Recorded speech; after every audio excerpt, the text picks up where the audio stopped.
Bien, bonjour à tous. Nous allons démarrer notre prochaine étape de notre périple, on va le dire ainsi, qui consiste à sécuriser notre serveur. Tout d'abord, je vais vous informer du fait que la vidéo qui passe actuellement sous vos yeux, en fait, est désynchronisée vis-à-vis de la voix actuelle. Parce que lors du montage, en fait, du moins lors de l'enregistrement, il y a eu un loupé, en fait, de logiciel, un bug de logiciel qui n'a pas pu capturer la voix. Du coup, j'ai été obligé de me rattraper. Voilà, donc désolé s'il y a vous voyez une désynchronisation entre l'image et la voix qui passe actuellement. Très bien.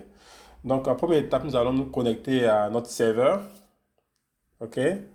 Euh, Avec les accès que nous connaissons depuis le root. Voilà. Et avant de démarrer les configurations root, il y a deux informations, deux éléments. La première étape sera de mettre en place un ping continu vers notre serveur depuis notre host, notre poste physique. Voilà.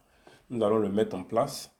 Et après, nous allons aborder la question de la configuration du firewalling.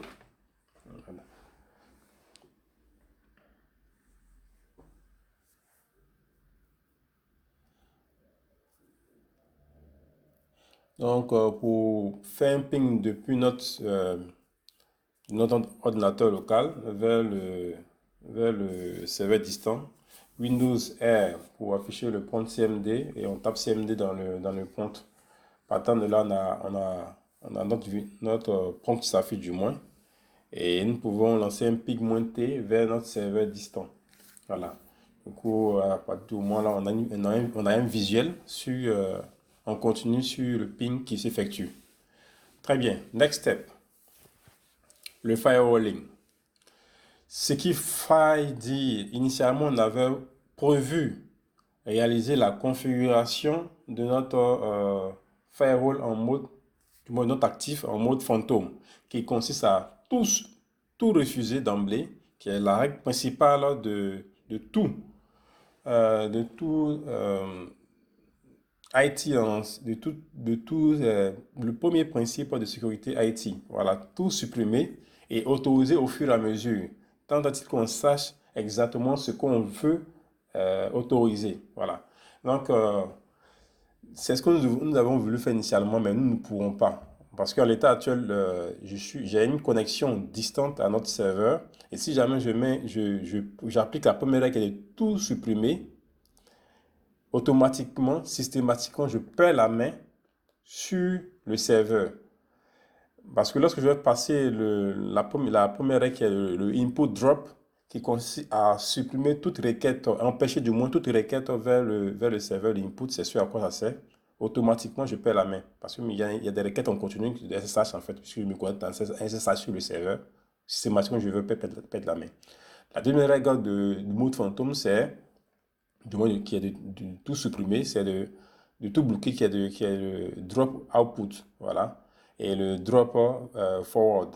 Le output, ce sont les requêtes internes du serveur vers l'extérieur. Le forward, c'est la translation de requêtes, voilà. Donc du coup, nous n'allons pas le mettre en place pour les raisons suscitées. Je vais plutôt simplement et banalement mettre en place que le drop des pings. Voilà, en mode drop. Il y a le drop, il y a le reject. Le reject, si tu le mets en place, s'il y a des configurations par défaut mises en place sur le serveur, automatiquement, ce sont ces messages d'erreur, ces messages qui seront envoyés au serveur. Par contre, si tu mets en place le drop, il fait il stoppe la requête sans pour autant faire un retour à l'émetteur. Voilà. Ok, next step, nous allons d'abord faire la mise des packages. On l'avait déjà fait auparavant. Du coup, on ne va pas avoir de retour. Bien, next step, on va pouvoir passer au plus intéressant. Voilà. Le plus intéressant, c'est l'installation des services iptables. Voilà. Par la commande simple yum install iptable services -y pour tout accepter, pour répondre à toutes les questions par défaut, oui. Donc, nous allons le faire. Ici, on n'aura pas de, comme vous allez le voir, n'aura pas de téléchargement parce que je l'ai déjà fait d'emblée. Donc, on n'aura pas de retour. Le retour en termes de téléchargement des packages, voilà. Nothing to do, voilà, parce que already installed the latest versions. Ok, so on n'aura pas de téléchargement à faire sur le coup. Partant de là, ayant téléchargé les packages IPTable, on peut démarrer la configuration de notre, du moins l'implémentation des premières règles, de la première règle IPTable.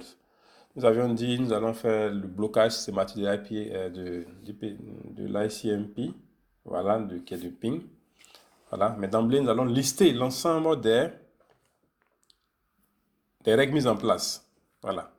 Donc, IPTable moins L, moins line numbers, il y a eu un loupé. Voilà, je corrige. Très bien. Donc, du coup, il n'y a aucune règle actuellement d'implémenter. C'est la première vérification qu'on fait. Ensuite, je vais appliquer ma première règle, qui est ajouter la règle suivante, qui est IPTable-A, qui permet d'ajouter ensuite la chaîne impliquée, qui est input, les requêtes de l'extérieur vers le serveur, la chaîne input. Ensuite, qu'est-ce que je veux empêcher? C'est le protocole ICMP. Donc, -P, le protocole ICMP et drop.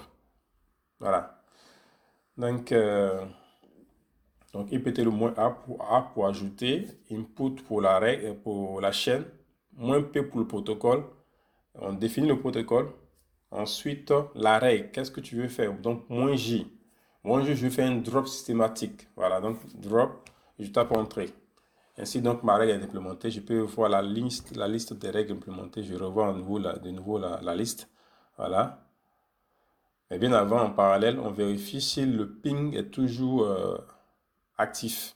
On voit que, bien vu, il y a eu un arrêt de ping continu sur le serveur. Bien.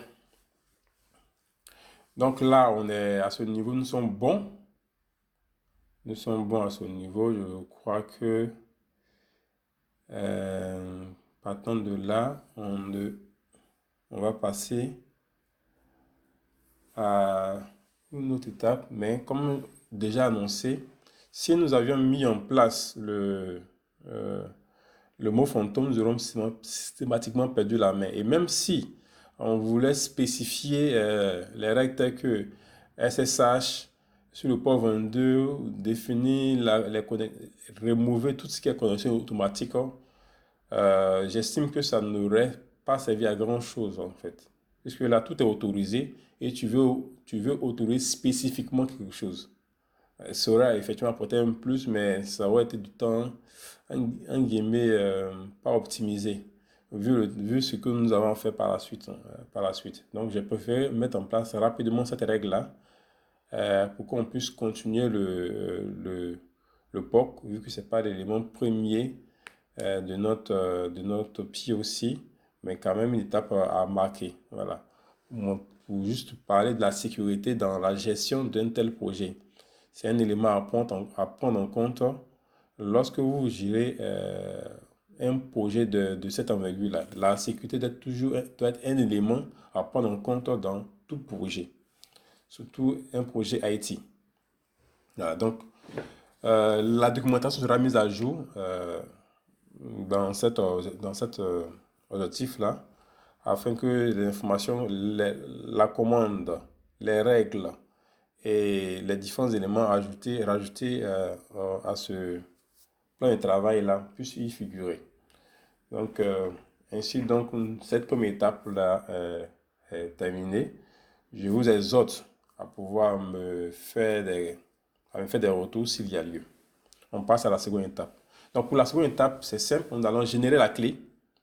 Générer la clé, en fait, la clé publique et la clé privée, qui vont nous, spécialement la clé privée qui va nous permettre à nous connecter depuis notre propre poste local.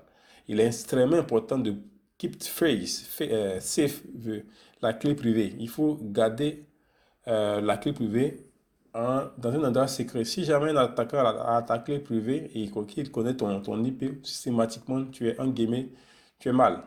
Tu es extrêmement mal. Donc là, il faut faire attention à cela. Donc pour la génération de la clé, vous avez vu la commande.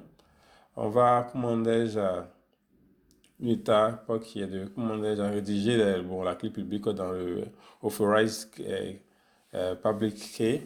Voilà, donc on le fait rapidement.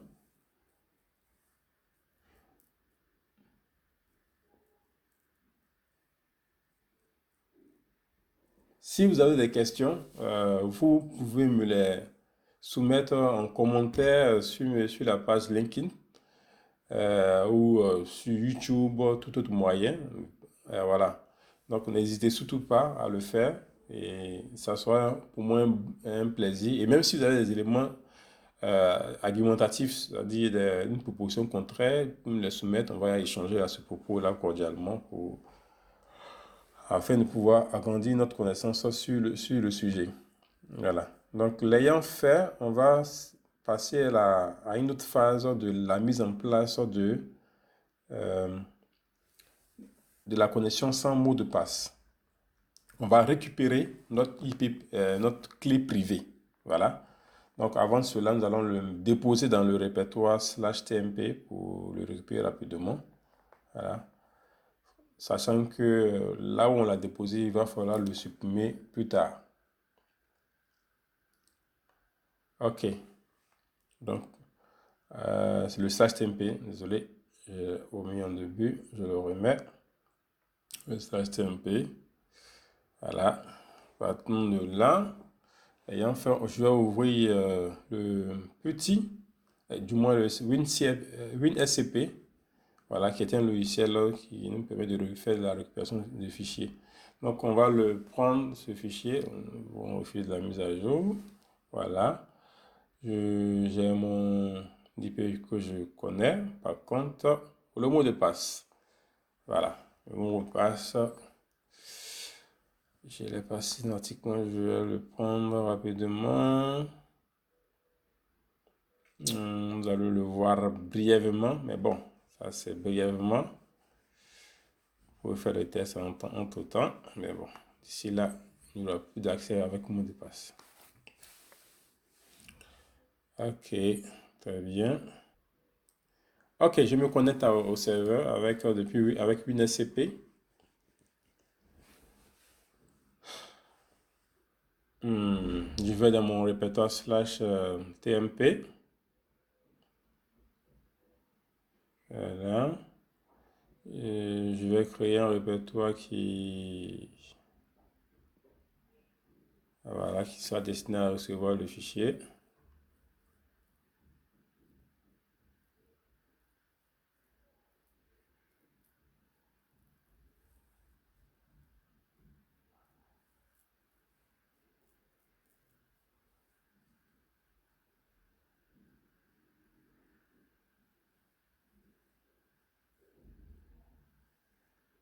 Ok, je referme.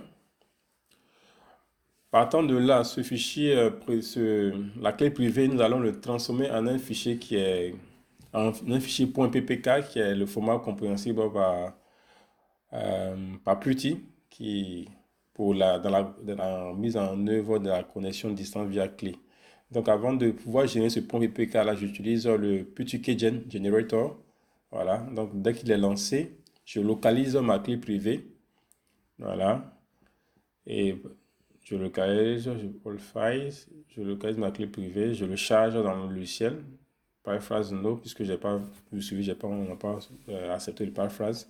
Save private key, il faut choisir Save private key. Voilà, je le choisis. Ensuite, je mets un nom qui me parle. Voilà, rapidement, si on n'a pas eu de convention normale sur le sujet, rapidement, je mets un nom qui me parle.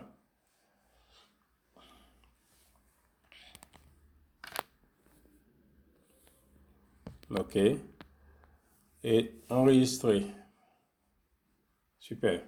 Donc, la clé PPK est enregistrée. Du coup, je vais ouvrir une nouvelle session. Du moins, la session existante que j'avais déjà enregistrée sera enrichie de la clé privée PPK.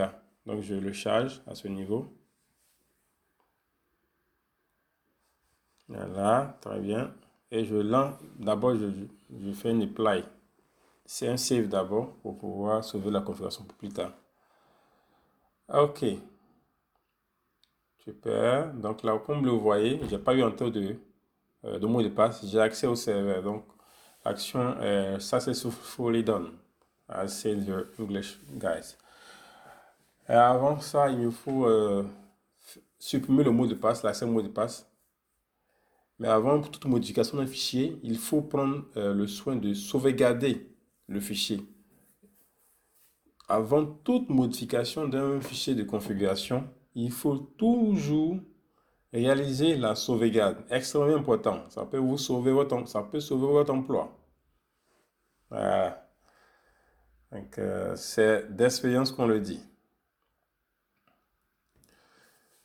Voilà, je sauvegarde le fichier.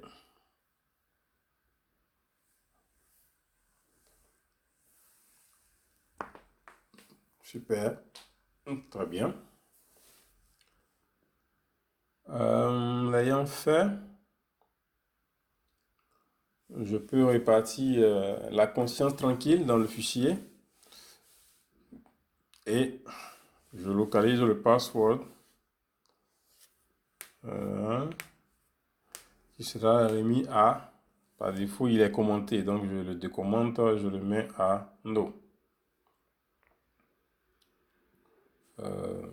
Voilà, du moins par défaut il n'est pas commenté, mais bon, il est par défaut, il est à yes, voilà, donc je le mets simplement à no. Je vais redémarrer le SSHD service pour que cette nouvelle configuration soit prise en compte, tout simplement. Voilà. Donc, on est bon à ce niveau. Toutes les phases ont été couvertes dans cette vidéo. J'espère que vous aurez pris bonne note. Le nécessaire sera fait sur la phase prochaine pour que l'erreur technique que nous avons connue ne puisse pas se produire. Voilà, très bien. Merci bien. Et prenez soin de vous. Et voilà, si vous avez des questions, n'hésitez surtout pas à me les partager. Ici, on va faire le test de connexion. Pour nous assurer qu'on a toujours la main sur le serveur après le bouton de SSH. Voilà, on a accès au serveur sans mot de passe. Donc, sur ce, merci bien et portez-vous bien. Et on espère vous retrouver très bientôt sur notre chaîne. Voilà. Et notre chaîne est sur plein de travail. N'hésitez surtout pas à nous poser des questions, faire des suggestions sur la mise en œuvre, la tenue. Si vous voulez des séances qui font un récapitulatif de ce POC, nous pouvons les réaliser. Voilà, de tout type de format. Nous sommes ouverts à cela.